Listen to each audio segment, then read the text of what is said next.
The sound of laughter inside Godmother's bookstore that afternoon was soft at first, nervous, polite, and oddly hesitant. You could feel the tension before you could name it.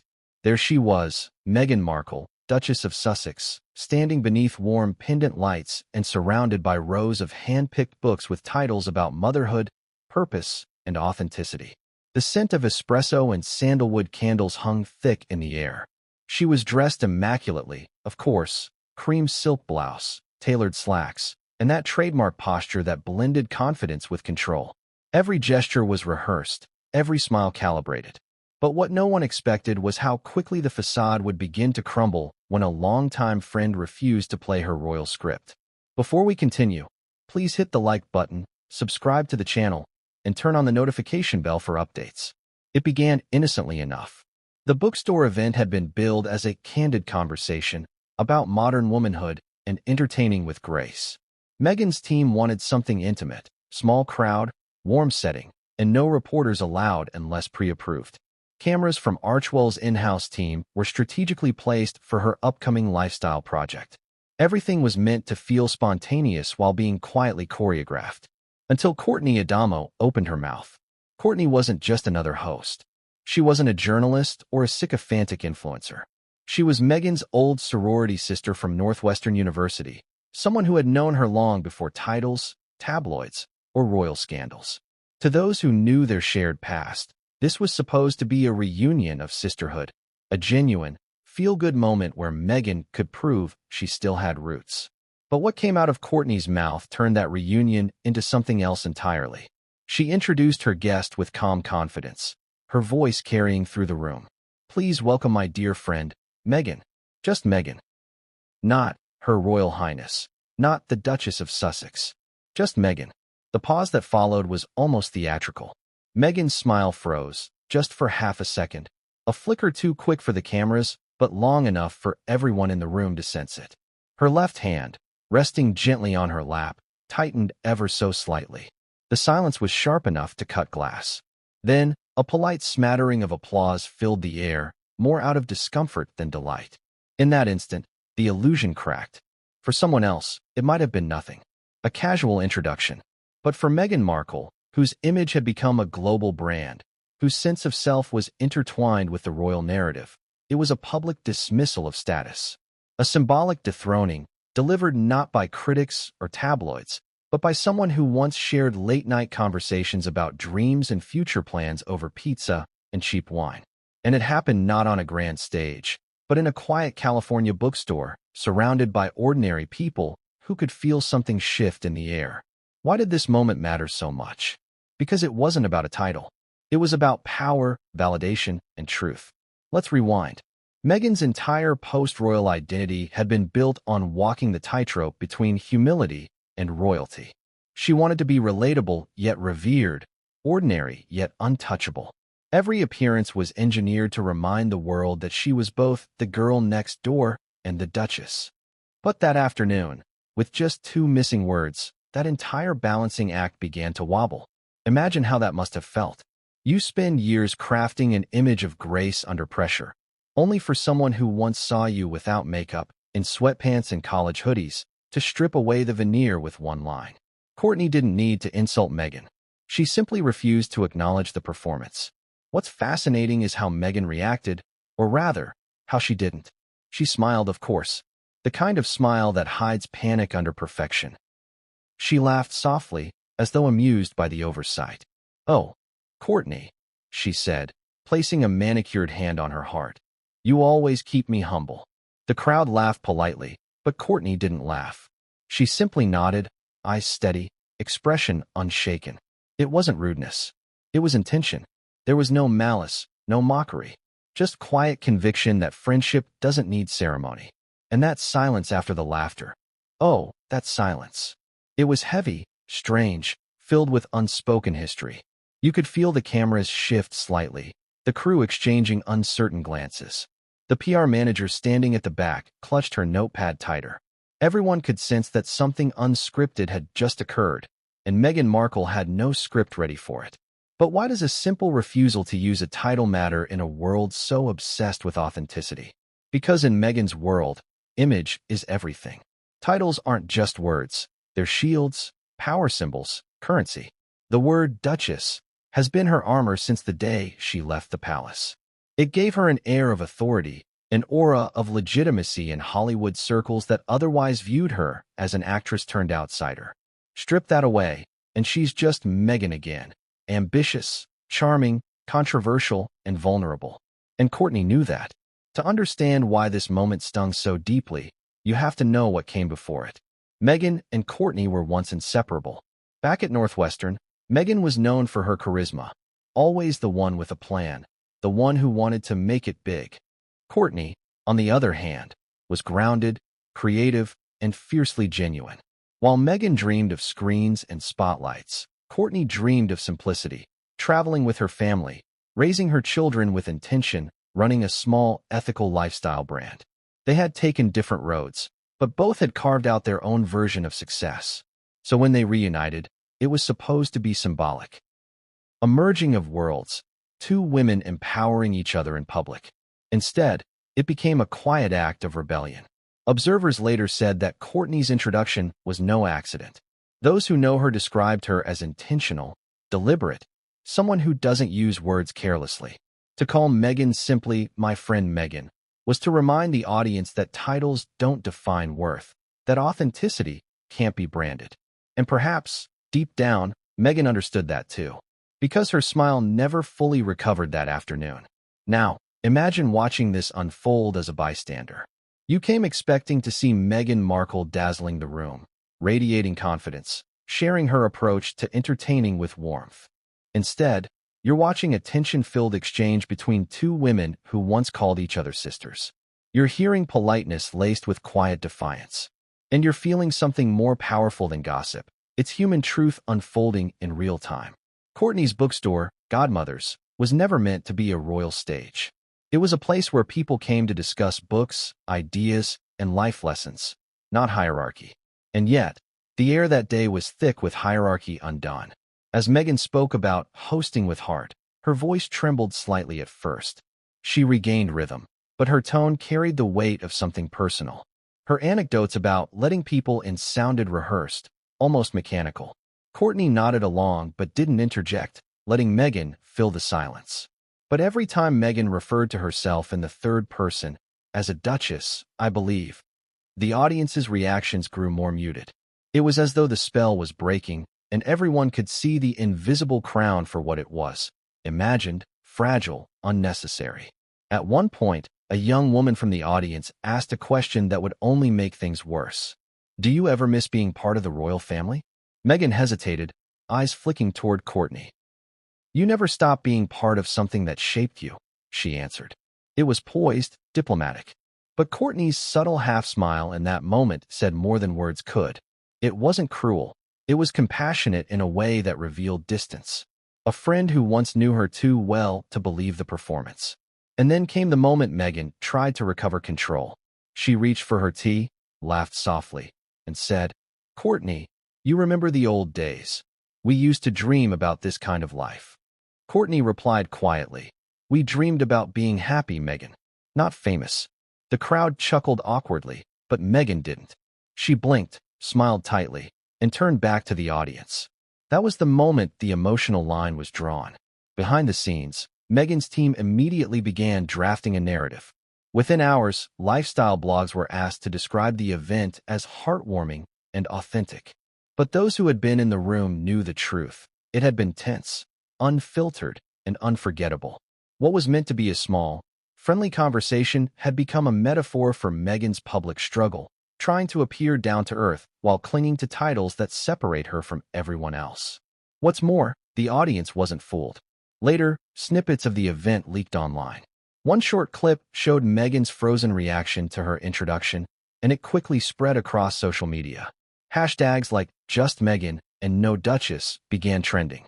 Commenters debated whether Courtney was being disrespectful or brave. But underneath the noise, a deeper narrative emerged. Perhaps Meghan's problem wasn't the media, or the monarchy, or even her critics. It was her need to control every narrative, even friendship. Courtney never apologized. She didn't explain herself. She simply posted a photo of the bookstore event on Instagram with a simple caption, grateful for real conversations. No mention of Meghan. No hashtags. Just truth in quiet simplicity. That post garnered more admiration than Meghan's entire PR push. Why? Because authenticity can't be manufactured, and audiences can feel when something's real or when it's rehearsed. As the video spread, commentators and media outlets dissected every frame. Meghan's laugh, Courtney's expression, the body language between them. It became a public dissection of sincerity. Was Courtney making a statement about titles and privilege? Was Meghan being unfairly judged for expecting respect? Or was this something deeper? A long history of friendship meeting the cold edge of fame? What do you think? When someone strips away your titles, do they take away your worth? Or do they set you free? It's a question Meghan herself seemed unable to answer. Because while she spent years fighting to be seen as both royal and relatable, this single bookstore encounter proved that you can't be both at once. As Meghan left that afternoon, witnesses said she paused briefly by the door, looking back at Courtney, who was speaking with a small group of attendees. Meghan smiled one last time, that perfectly polished Hollywood smile. But her eyes, those betrayed her. They were tired, conflicted, maybe even afraid. She knew this wasn't just a friendly misunderstanding. It was a symbolic moment, a mirror held up to her own transformation. And what she saw reflected back wasn't the Duchess of Sussex. It was Meghan Markle, the woman she once was, before titles, before palaces, before the world demanded perfection. And that's what made it sting most of all. Because when the applause faded, when the camera lights dimmed, and when the coffee cups were cleared away, one truth remained hanging in the air. Courtney Adamo had done what no critic, no royal aide, and no media outlet had managed to do. She'd reminded Meghan who she really was, and who she was trying so hard not to be. But what came next would change everything, and no one saw it coming. The day began like every other Meghan Markle appearance. Coordinated, curated, and completely under control. Her team had spent days preparing the setting at Godmothers Bookstore. Every camera angle, every lighting cue, every seat placement had been discussed, tested, and finalized. Nothing was left to chance.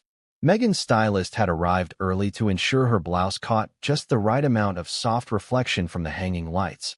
While her PR assistant rehearsed the introduction script she had sent Courtney Adamo days earlier. The plan was simple. Courtney would introduce her as Her Royal Highness, the Duchess of Sussex, Meghan Markle, followed by light applause, a warm hug, and a transition into a cozy conversation about entertaining with elegance. It was meant to be harmless, wholesome, and quietly self-promotional.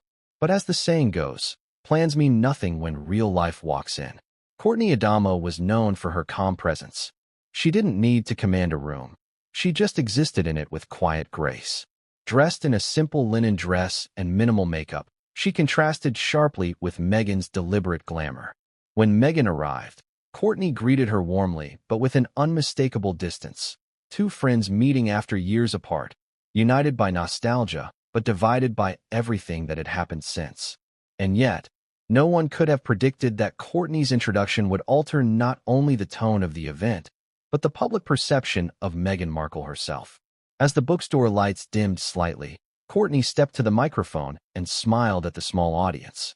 "Good afternoon, everyone," she began. "Thank you for joining us today at Godmother's Bookstore for what I hope will be an honest, heartfelt conversation about the way we connect through hospitality, friendship, and shared experiences. Please welcome my dear friend, Meghan." Just Meghan. The words hung in the air like a challenge. You could almost hear the collective intake of breath. Meghan blinked once, slowly. It was that kind of blink that hides a storm, a microsecond pause between pride and disbelief. For an actress trained to stay composed under pressure, that tiny hesitation revealed more than 1,000 interviews ever could. She smiled tightly, walked to the front, and embraced Courtney. "Thank you, Courtney. It's so good to be here," she said, her voice carrying a light tremor. The crowd applauded politely. Some even cheered, unsure of what just happened. Others exchanged glances, sensing tension that didn't belong in a talk about entertaining. But the real tension wasn't between two women. It was between two worlds colliding. One, built on curated prestige and brand management. The other, rooted in authenticity and grounded simplicity. Meghan tried to continue as though nothing had happened. "It's wonderful to be here," she said, adjusting her posture. I've always believed that hospitality begins with intention. When I invite people into my home, I want them to feel special. The audience nodded, but the words felt mechanical. Courtney smiled softly, folding her hands in her lap, listening without interruption. Then came the first unplanned moment. Meghan turned to Courtney, perhaps hoping to reassert camaraderie. "You remember the old days, don't you?" she said. "We'd talk about hosting parties and cooking for everyone, even when we had no money." Courtney's smile shifted, gentle, almost bittersweet. "Yes, I remember," she said quietly. "We talked about being real with people, not performing for them." That sentence landed like a whisper, but it struck like a thunderclap. Meghan froze for half a second, then laughed it off. "Exactly," she said, her tone rising slightly. "Realness is so important, especially when you're in the public eye."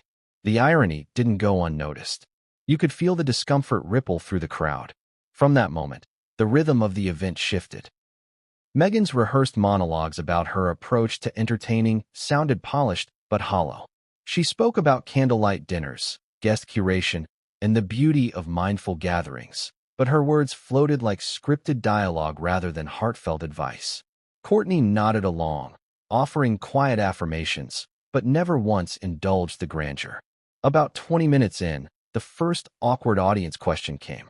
A young mother stood up, holding a copy of the TIG Journal, one of Meghan's older projects.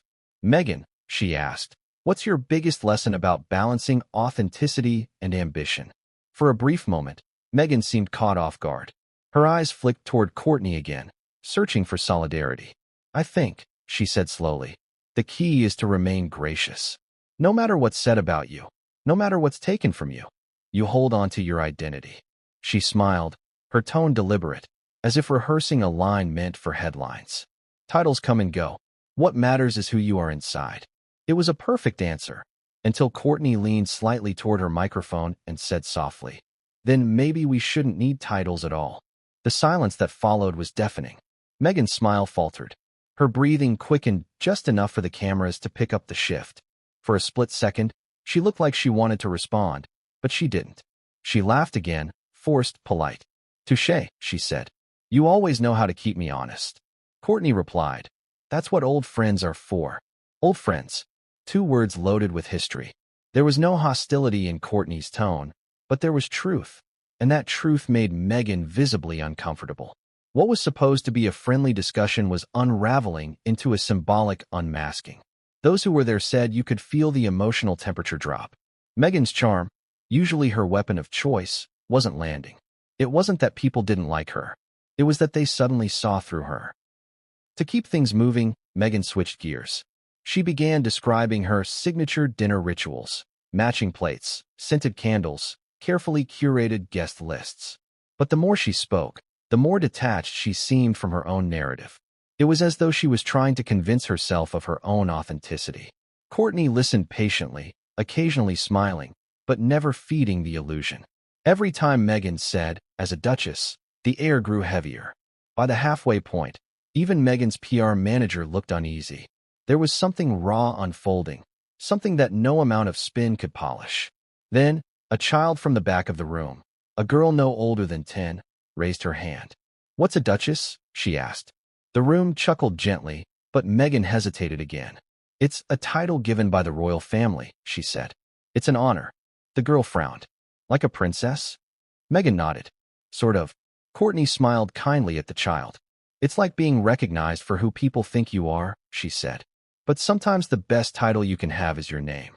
The audience applauded lightly, touched by the honesty. Meghan joined in the applause, but her hands trembled ever so slightly. It was subtle, but noticeable. That moment became the emotional turning point of the entire afternoon. Because in those few sentences, the hierarchy vanished. The facade dissolved. And Meghan Markle, the Duchess of Sussex, became just Meghan, standing in front of an audience that no longer looked at her with awe, but with curiosity. After the event ended, Meghan's team quickly ushered her to a back room where her assistant began gathering her belongings. She sat silently for several minutes, staring at her reflection in a small mirror on the wall. Someone offered her a bottle of water. She didn't take it. Did she really have to say that? Meghan finally whispered, her voice sharp. She didn't mean anything by it. her assistant replied. She knew exactly what she was doing, Meghan said coldly. Meanwhile, out in the bookstore, Courtney was mingling with guests, signing a few copies of her own book. She looked at peace. No entourage, no handlers, no photographers telling her where to stand. When someone asked if she thought Meghan would come back for another event, Courtney simply smiled and said, "I hope she finds what she's looking for." By evening, clips of the event began circulating online. At first, they were posted by attendees, short, blurry videos with captions like, "Awkward moment between Meghan and Courtney," or "Did Courtney just snub Meghan's title?" Within hours, they spread to larger platforms. Twitter, Instagram, TikTok, each dissecting the moment from 100 different angles. One clip showed Meghan's exact reaction to being introduced as just Meghan, her smile freezing, her eyes darting to Courtney, the camera cutting too late to hide it. Another clip captured the "no titles" remark that sent the crowd silent. Together, they told a story that Meghan couldn't control, a story about the fragility of identity when built on perception. What made it worse was the contrast. Courtney came off as genuine, unaffected, unbothered. Meghan, by comparison, appeared tense and defensive. Comment sections lit up with debates. Courtney was being disrespectful, wrote some. No, others replied. She was being real. Meghan needed that wake-up call. Even those who once defended Meghan's constant talk about kindness and humility began to question it. One journalist tweeted, "If humility is a performance, does it still count?" The post went viral within hours. By the next morning, online tabloids ran the headline. Meghan Markle loses cool as old friend refuses to call her Duchess. Archewell's press team scrambled to rewrite the narrative. They issued a short statement to select outlets, claiming the event was a celebration of friendship and authenticity. But it was too late. The internet had already made up its mind. Still, behind all the commentary, there was something deeper, something personal. Meghan hadn't just lost control of the narrative. She'd lost a piece of her past. Because Courtney Adamo wasn't just anyone. She represented the version of Meghan that existed before fame, before royal walls, before every move became a headline. And seeing that reflection, someone who once walked beside her but no longer played her game, was a reminder of everything she'd traded for recognition. That's what makes this bookstore encounter unforgettable. It wasn't dramatic in a loud way. There were no shouting matches, no confrontations. It was a quiet, polite dismantling, a power shift expressed in tone and timing. The kind of tension you don't hear but feel. The kind that lingers long after the applause dies. It was, in essence, the moment Meghan Markle realized that titles don't protect you from truth. They just delay it. But that truth would follow her long after she left the bookstore. Because what happened next wasn't just public embarrassment. It was the beginning of a silent unraveling that would reach all the way back to the royal gates she once walked through. And the first person to feel that unraveling wasn't Meghan. It was Courtney Adamo herself. Because within days, her life would change too. And no one, not even Courtney, saw what was coming next, long before the palaces, the press wars, and the global fascination with her every move.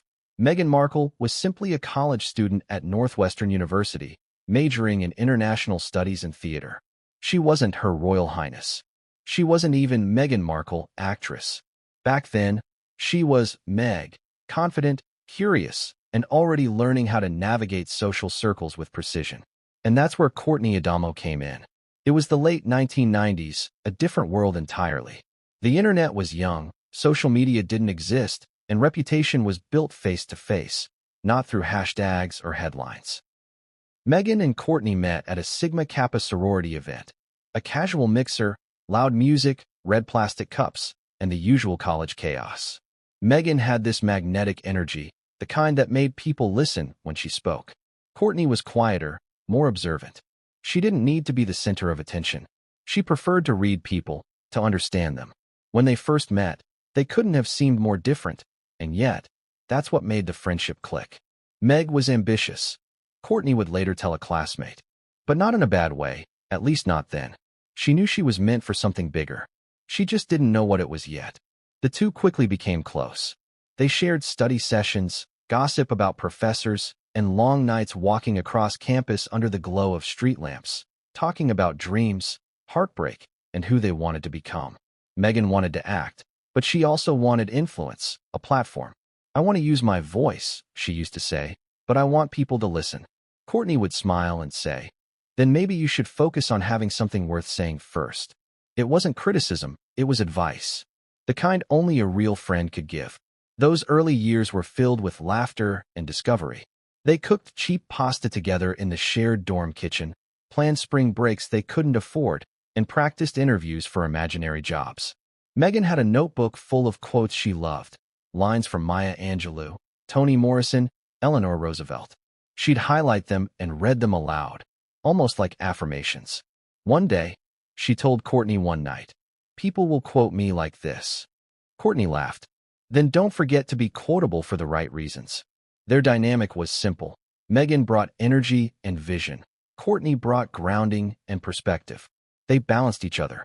And for a while, it worked beautifully.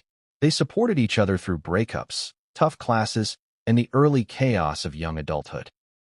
But beneath the laughter, small cracks were forming. Cracks that wouldn't show until much later. Because even then, Meghan was learning how to curate herself. She joined theater groups, volunteered for student organizations, and always made sure she was visible, not just involved, but noticed. Courtney admired her drive, but sometimes found it exhausting. "You don't always have to perform, Meg," she once said. "You're enough even when you're not trying." Meghan smiled but didn't respond. She didn't need to. That silence said everything. Still, their friendship deepened. They shared secrets most people never knew. Courtney confided her fears about not fitting in. Meghan shared her frustrations about being underestimated. "People don't take me seriously," Meghan said once. "They see me as just another girl with a dream." Courtney's response was gentle. "Then stop trying to prove them wrong. Just be undeniable." For years, that became Meghan's mantra. But in time, it evolved into something more strategic. Being undeniable became about being unforgettable. And unforgettable, for Meghan, meant powerful. After graduation, their paths began to diverge. Courtney followed a path of quiet fulfillment, traveling with her husband and children, creating a life based on mindfulness and authenticity. Meghan, meanwhile, moved to Los Angeles to chase acting. They kept in touch at first, phone calls, postcards, the occasional visit. Courtney once visited Meghan's small apartment in LA. She was living off ramen noodles and determination, she later joked. But she was happy then, real happy. It wasn't about status yet. But fame changes things. Slowly, subtly, completely. When Meghan landed her breakout role on Suits, she called Courtney, ecstatic. "This is it," she said. "This is my moment." Courtney was genuinely proud. "You worked for it," she told her. "Just promise me you'll stay grounded." Meghan laughed. "You know me, Court. I'll always be me." Yet even as she said it, she was becoming someone else. The Meghan who once sent handwritten letters began responding through assistants. Phone calls turned into scheduled Zooms. Their friendship shifted from mutual to managed. And when Meghan's relationship with Prince Harry hit the headlines, that shift turned into distance. Courtney didn't hear about the engagement from Meghan herself. She heard it on the news. "She didn't know me that," Courtney said later in an interview years afterward. "But I thought, maybe she'd tell me personally. I mean, we shared dorm rooms, secrets, everything. And suddenly, I was reading about her fairy tale life like everyone else." That was the moment the friendship quietly broke. But here's the irony. While Meghan was ascending into royal life, Courtney was building her own quiet empire. Her blog, Babixino Kids, turned into a global parenting brand known for authenticity, community, and simplicity. She moved to Byron Bay, Australia, with her family, living a lifestyle that was the opposite of fame: barefoot mornings, minimalism, intentional living. Her followers admired her for being grounded in a world obsessed with more. So when Meghan's Hollywood to palace narrative began to falter, and she started rebuilding her image around authenticity and relatable luxury, Courtney was an obvious choice for a reunion. Someone who embodied the message Meghan wanted to project. A symbol of the old days. Someone real. What Meghan didn't anticipate was that Courtney had changed too. Not into someone distant or bitter, but into someone who no longer played roles for anyone.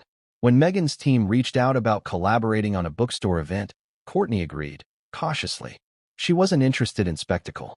"If it's a real conversation," she reportedly said, I'm in. But if it's PR, I'm out. Meghan's people assured her it would be authentic. It's just two friends talking, they said. They weren't wrong. It was two friends talking. Just not in the way Meghan expected. By the time the event happened, the unspoken tension between them had years of history behind it. Courtney knew the Meghan on magazine covers wasn't the same Meghan she'd once known. The woman who once stayed up until 3 a.m. debating the meaning of happiness now had assistants to schedule her happiness for her. The Meghan who used to talk about making a difference now talked about making an impact. Small difference in words, huge difference in meaning.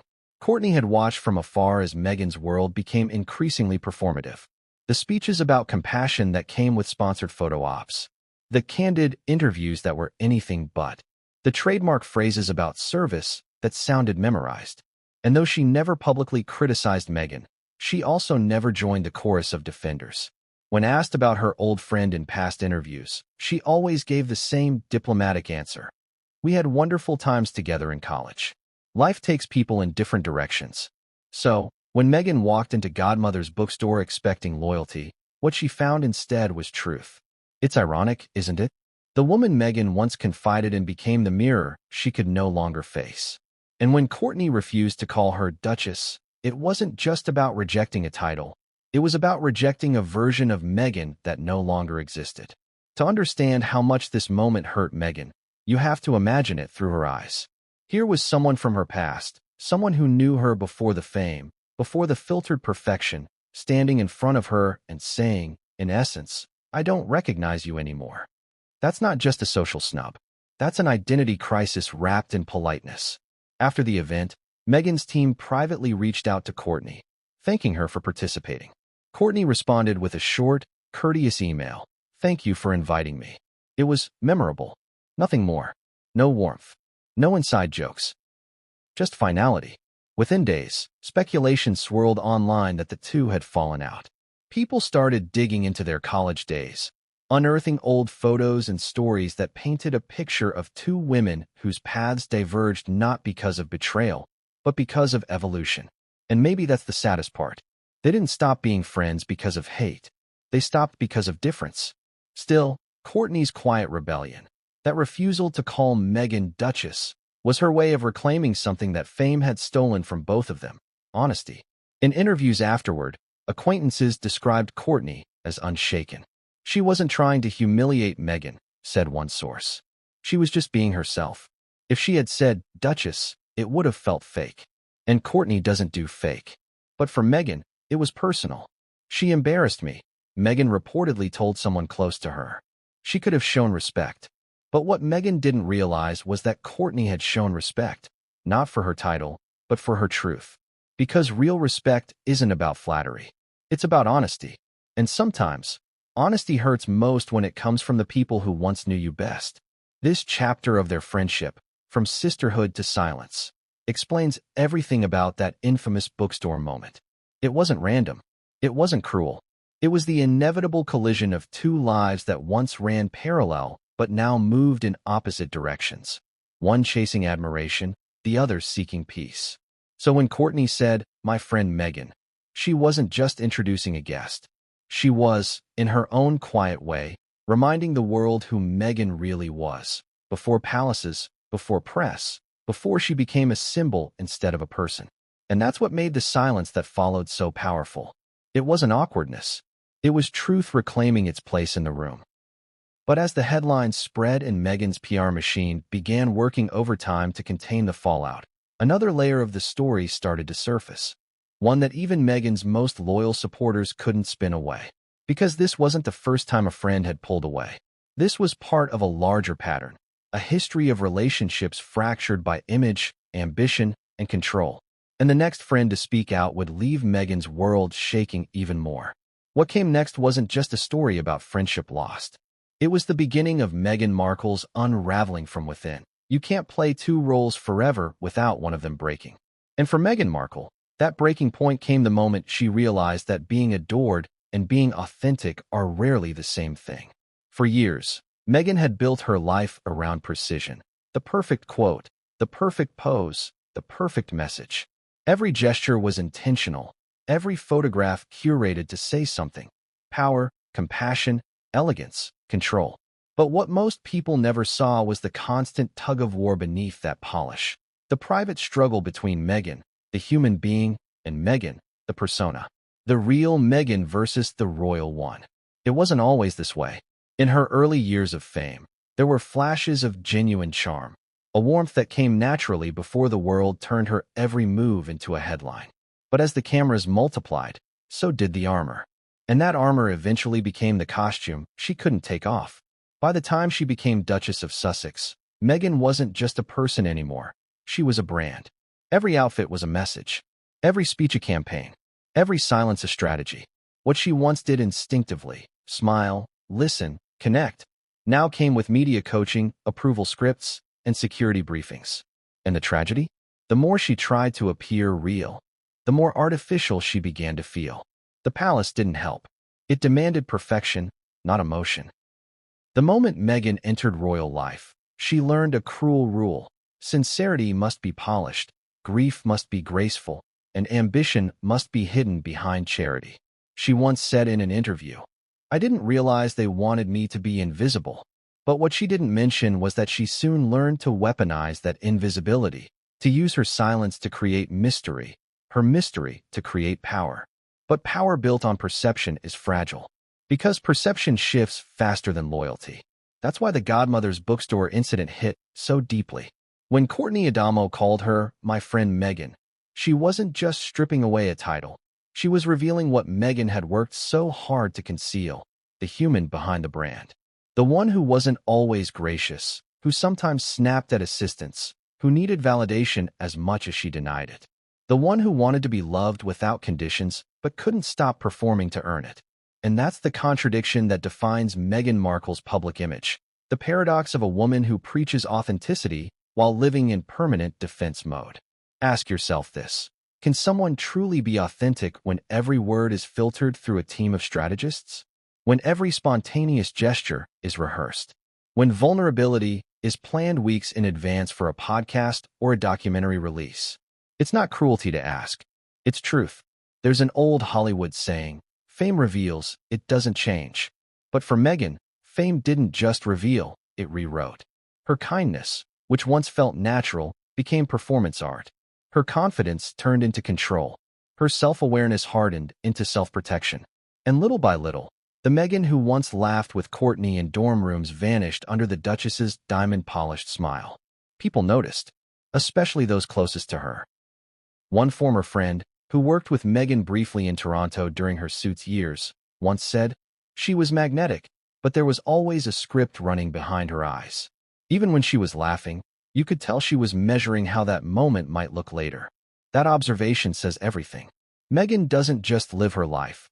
She narrates it, edits it, and sells it back to the world. And yet, you can't entirely blame her. The system she entered, the royal family, practically demands performance. The monarchy is theater in its purest form. Costumes, ceremony, illusion. Meghan didn't invent that stage. She just mastered it faster than anyone expected. The problem was, she wanted to rewrite the play while still starring in it. Inside the palace, that ambition was labeled arrogance. Outside, it was branded empowerment. And between those two worlds, Meghan stood, misunderstood by both, belonging to neither. But the deeper conflict wasn't with the royals. It was with herself. Meghan's royal persona was born the moment she walked down that Windsor aisle, a vision of elegance and defiance wrapped in Givenchy silk. The world saw grace, love, and history unfolding. What few noticed was the fear in her eyes. Not fear of the crowd, but fear of losing control. From that day forward, her life stopped being private and started being strategic. Her gestures at public events, the delicate hand touches, the whispered asides to Harry, were all designed to project unity, intimacy, and warmth. But behind closed doors, things were less synchronized. Reports from former staffers, later dubbed the Sussex survivors, painted a picture of chaos, shouting matches over headlines, strict control over who could speak to the press, and a constant obsession with image. Meghan, they said, wasn't cruel. She was consumed by perception, by reputation, by the need to stay ahead of the narrative. That's what happens when your self-worth becomes intertwined with your image. You stop asking, "Who am I?" and start asking, who do they think I am today? And that's where Courtney's defiance hit like lightning. For years, Meghan's circle had learned the unspoken rule: always lead with her title, always validate her brand. Even casual acquaintances began sentences with the Duchess. It wasn't just habit, it was hierarchy. So when Courtney, one of the few who knew her before the crown, casually ignored that rule, it punctured the illusion. It reminded Meghan, and everyone watching, that you can't build authenticity through artifice. The reaction from Meghan's team after the event was telling. Emails flew, PR drafts circulated, and phrases like miscommunication and editorial oversight appeared in press statements. They wanted to control damage that wasn't physical but psychological. Because what happened in that bookstore wasn't scandal, it was exposure. The mask slipped. And for someone whose entire public survival depends on the mask, that's worse than any headline. Still, let's pause here and ask, was Meghan ever given a fair chance to be real? Could anyone survive that spotlight without becoming a construct? When you're told daily that you're either a saint or a villain, when tabloids dissect your every move, when your friends are weaponized against you, authenticity becomes a luxury. It's easier to perform. Safer too. But performance is addictive, and Meghan mastered it so well that she started believing it herself. Take her interviews. When she speaks, her tone is always calibrated, warm yet firm, vulnerable yet rehearsed. It's the voice of someone who's been hurt but refuses to appear weak. And that's powerful, yes, but it's also lonely. Because when everything is curated, nothing feels real anymore. The Meghan Markle the world sees, confident, articulate, glamorous, isn't fake. She's just incomplete.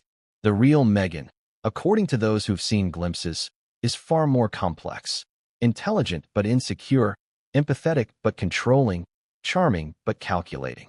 A contradiction wrapped in couture. Courtney Adamo saw that contradiction long before anyone else did. She saw it back in college, the way Meghan could shift personas depending on who was watching. The fun Meg at parties, the serious Meg in class, the ambitious Meg with professors, and later, the Duchess Meg on camera. To Courtney, the bookstore moment wasn't rebellion. It was a reminder, a small act of honesty in a world addicted to illusion. That's why it struck so deep.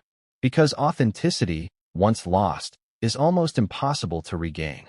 After the event, Meghan reportedly told a close associate, "I can't believe she did that to me, in front of people."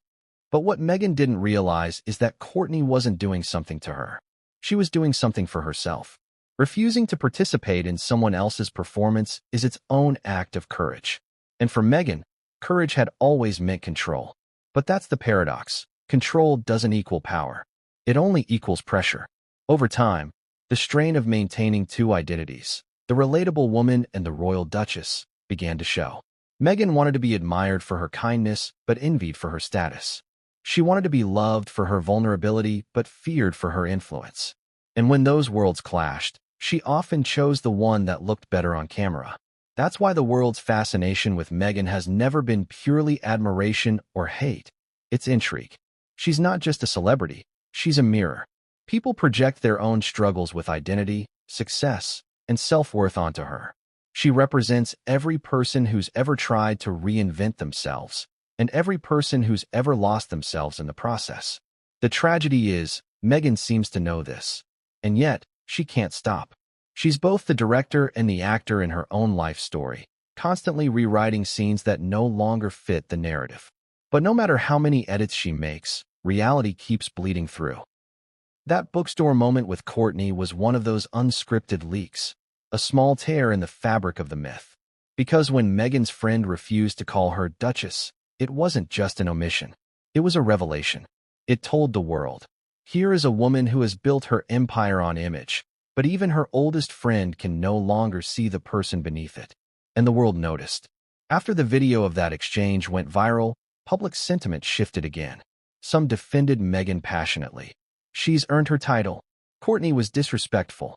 Others argued the opposite. Finally, someone treated her like a person, not a pedestal. But beyond the noise, a deeper fatigue was setting in. People were tired of the performance. They wanted realness, not PR. And Meghan's inability to provide it made her seem out of touch with the very values she preaches. For Courtney, it was liberation. For Meghan, it was humiliation. But for the world watching, it was revelation. Because the truth about Meghan Markle isn't simple. She's not the villain tabloids paint her to be, nor the saint her defenders insist upon. She's something far more human. Someone who wanted to rewrite the rules but got trapped in the performance instead.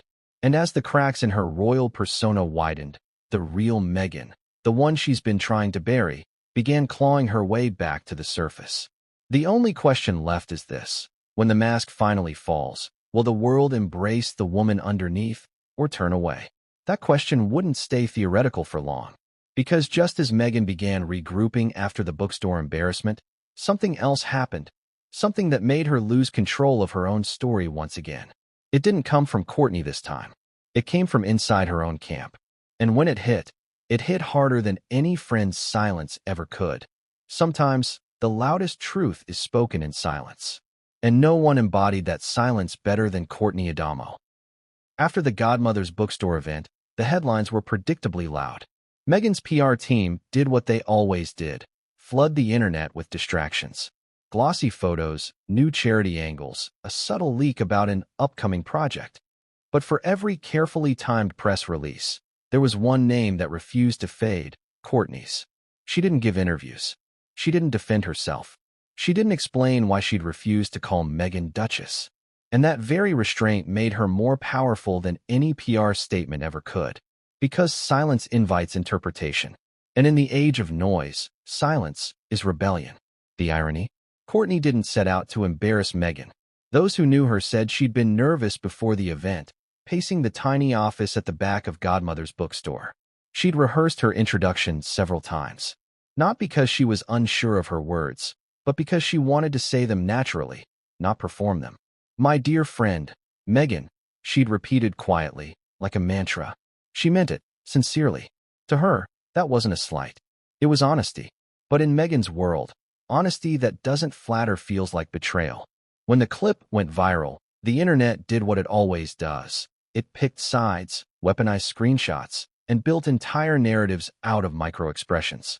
Meghan's frozen smile. Courtney's serene posture. The way Meghan's eyes flicked to her team for reassurance. It became cultural theater. But while Meghan's defenders scrambled to contextualize, Courtney simply went offline. And that's where her true power began. While Meghan's silence often reads as strategy, the pause before a podcast drop, the stillness before a calculated PR move, Courtney's silence feels different. It's intentional, yes, but organic. It carries weight because it's not trying to manipulate. It just is. Friends describe Courtney as someone who believes in the energy of stillness. "She's one of those people who doesn't need to prove she's right," said an old acquaintance from Australia. "She doesn't argue. She lets people reveal themselves." And that's exactly what happened with Meghan. The more Meghan's camp tried to control the story, the more insincere she appeared. The more Courtney said nothing, the more dignified she became. People began seeking her out online. Her blog, her archived podcasts, her Instagram posts about slow living and motherhood. They found a woman who preached something Meghan claimed to value but rarely embodied: authenticity without audience. She didn't chase followers, sponsorships, or applause. Her posts were small windows into a grounded life: sunlit kitchens, barefoot children, sea air, homegrown food. No filters. No captions dripping with performative gratitude. Just life. And the contrast was jarring. Because while Meghan's empire depended on curation, Courtney's influence came from consistency. She didn't sell authenticity. She lived it. That's what made her refusal to say Duchess so poetic. It wasn't rebellion for rebellion's sake. It was alignment. In her world, hierarchy didn't belong. Friendship did. Truth did. And in one calm sentence, "My friend, Meghan," she expressed that philosophy better than any speech could. When asked about the incident weeks later, during a local community event, Courtney didn't name Meghan directly. A journalist cautiously brought it up. "There's been a lot of chatter about your bookstore event. Anything you'd like to say to clear the air?" Courtney smiled politely. "I think people see what they want to see. For me, it was just a conversation with a friend. Titles aren't really part of how I connect with people." That was it. No bitterness. No defense. Just clarity. And that clarity landed harder than any royal press statement. Because behind those words was something Meghan's brand often lacked: credibility. In today's world, audiences can smell insincerity faster than ever. Meghan's speeches about empowerment, though eloquent, often felt detached, too rehearsed, too precise. But when Courtney spoke, even briefly, it felt effortless. And that contrast wasn't lost on anyone. Soon, media outlets began publishing think pieces with headlines like "The Friend Who Silenced Meghan Markle Without Saying a Word" and "How Authenticity Outsmarts Celebrity." Analysts discussed it on talk shows. Psychologists weighed in, calling it a textbook example of non-reactive resistance. And through it all, Courtney stayed silent. But what made her silence so dangerous for Meghan wasn't just the perception shift. It was the symbolism. Courtney represented everything Meghan had lost: sincerity, trust, the kind of calm that doesn't need validation. She had no agenda, no ulterior motive, no product to sell. That authenticity exposed Meghan's dependence on image like sunlight revealing cracks in glass. And Meghan couldn't compete with that. Not because Courtney was louder, but because she wasn't. There's a saying in media: the loudest voice wins the headline, but the quietest voice keeps the truth. That's exactly what happened here. The more Meghan tried to reassert her narrative, through stylized photo shoots, carefully worded interviews, and veiled podcast comments about jealousy from old friends, the more audiences gravitated toward Courtney's restraint. It wasn't just a PR loss, it was a philosophical one. Because here's the truth Meghan never saw coming: power doesn't always announce itself. Sometimes, it just stands still and lets others unravel around it. Behind closed doors, Meghan's team was reportedly furious. One insider leaked that an Archewell staff member referred to Courtney as a passive-aggressive manipulator. But that description said more about Meghan's mindset than Courtney's actions. In Meghan's world, every silence is strategy. Because her life has become one long chess game. So she assumed Courtney's silence must be calculated too. But it wasn't. Courtney simply didn't need to play. And that's what made her impossible to control. Imagine that dynamic. Meghan, with a multi-million-dollar media empire, global press reach, and royal connections, utterly powerless against one woman who refused to engage. Every PR attempt to reframe the narrative only deepened public suspicion. Every attempt to paint Courtney as petty made Meghan look insecure. Meanwhile, Courtney kept running her business, posting family recipes, and replying to fan comments with warmth. She even reposted a photo of a follower's homemade bread, captioned simply, "Love seeing your joy." Not a word about Meghan. But the subtext was unmistakable. Joy doesn't need an audience. People started calling it the Adamo effect. It became a quiet cultural talking point. The idea that authenticity has more staying power than attention. Writers began contrasting Courtney calm with Meghan noise. One commentator put it perfectly: Meghan performs authenticity. Courtney practices it. And in the world of public perception, that distinction is everything. Even the royal family noticed. Rumors circulated that Queen Camilla found the incident curiously revealing. A source told one UK tabloid that Camilla allegedly said, "It's remarkable what happens when people stop clapping." A cutting remark, yes, but painfully true. For Meghan, applause had become oxygen. Without it, she gasped. The tragedy here isn't just Meghan's embarrassment. It's her blindness to what Courtney was showing her. A true friend's silence isn't abandonment. It's a mirror. And that mirror was reflecting back an image Meghan had long avoided: the loneliness of a life built entirely on validation. One former Northwestern classmate summed it up best. Courtney didn't humiliate Meghan. She reminded her who she used to be, and that's the hardest truth to face. That's why Courtney's power resonated far beyond the bookstore walls. Because in an age where everyone's talking, her quiet integrity was radical. She didn't need to expose Meghan. Meghan exposed herself by reacting. Still, Courtney's peace came with a cost. Not long after the event, her inbox filled with hate mail from Meghan's more extreme supporters. Accusations, insults, even veiled threats. Some called her a traitor, others labeled her jealous. But Courtney refused to respond.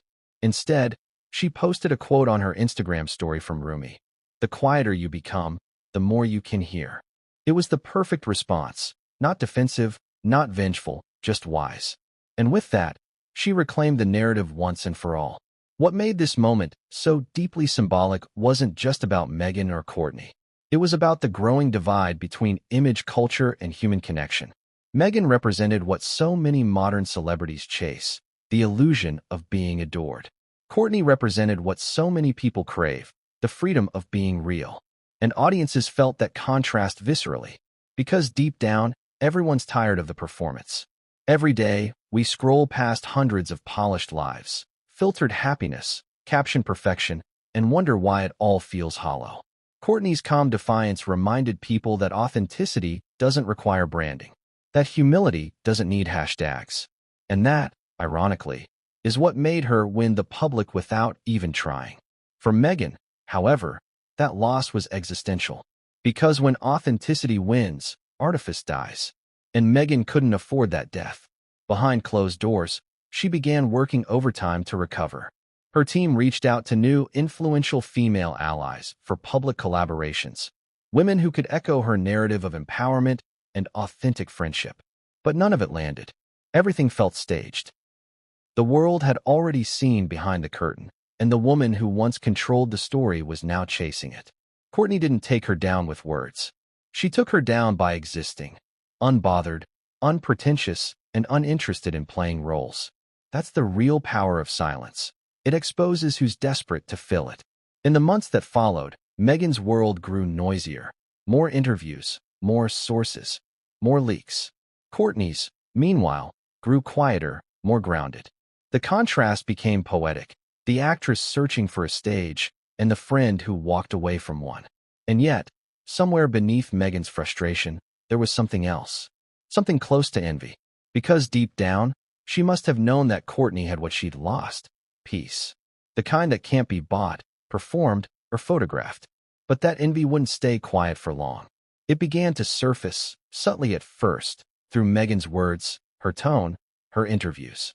The obsession with image. The subtle digs at those who don't understand the pressure. The inability to let go of control. And that, more than any public scandal, would lead to her next downfall. Because when you start measuring yourself against someone who never entered the race, you've already lost. But Meghan wasn't done yet. In fact, what she did next proved that she wasn't going to let Courtney, or anyone, have the last word.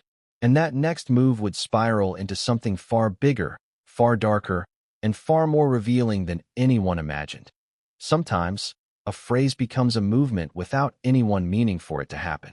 No Duchess began as a passing moment, an offhand choice of words, barely noticeable to anyone in the room that day except Meghan Markle herself. Yet within days, it became a cultural flashpoint. Hashtags, think pieces, reaction videos, and late-night monologues, all orbiting around two simple words that stripped away years of branding, privilege, and carefully orchestrated power. It's strange, isn't it? How something so small, the omission of a title, can unravel something so large. But that's the irony of control. The more tightly you hold on to it, the easier it is to lose it. In Meghan's world, words had always been her weapon. She used them to craft narratives, to charm interviewers, to redefine herself when old versions no longer served her. Every public statement, every soundbite, every speech was constructed like a fortress, protective and persuasive at once. So when Courtney Adamo chose not to use Meghan's title, it wasn't just a linguistic choice. It was a symbolic refusal to play Meghan's game. And Meghan knew it. Behind closed doors, she reportedly replayed the clip from the bookstore event multiple times, analyzing every frame. Did she pause before she said my name? She asked one aide. Did she emphasize friend too much? The staff member said she sounded less angry than bewildered, like someone who couldn't understand how such a small gesture could carry such weight. But that's the thing about symbolism. It lives beyond intention. Courtney may not have meant to make a statement, but the world decided she had. And soon, no Duchess became shorthand for something bigger, a rejection of hierarchy and friendship, a quiet rebellion against performative respect. Social media exploded. The first viral tweet came from a lifestyle influencer with over 500,000 followers. The way Courtney Adamo said, "My friend Meghan, like titles don't matter." That's power. It got 2 million likes in 24 hours. By the next morning, #NoDuchess was trending in 10 countries. Commenters divided themselves into camps. Team Meghan versus Team Courtney, but something deeper was happening. People weren't just debating etiquette. They were questioning authenticity itself. Because deep down, everyone recognized the metaphor. Meghan's obsession with titles wasn't just royal, it was universal. It symbolized how modern society measures worth by labels. Follower counts, job titles, designer brands. Courtney's quiet omission was a mirror to that illusion. It said, "You're enough without the title." And that truth, once spoken, couldn't be silenced. But for Meghan, that truth felt like betrayal. Inside her Montecito mansion, the atmosphere grew tense.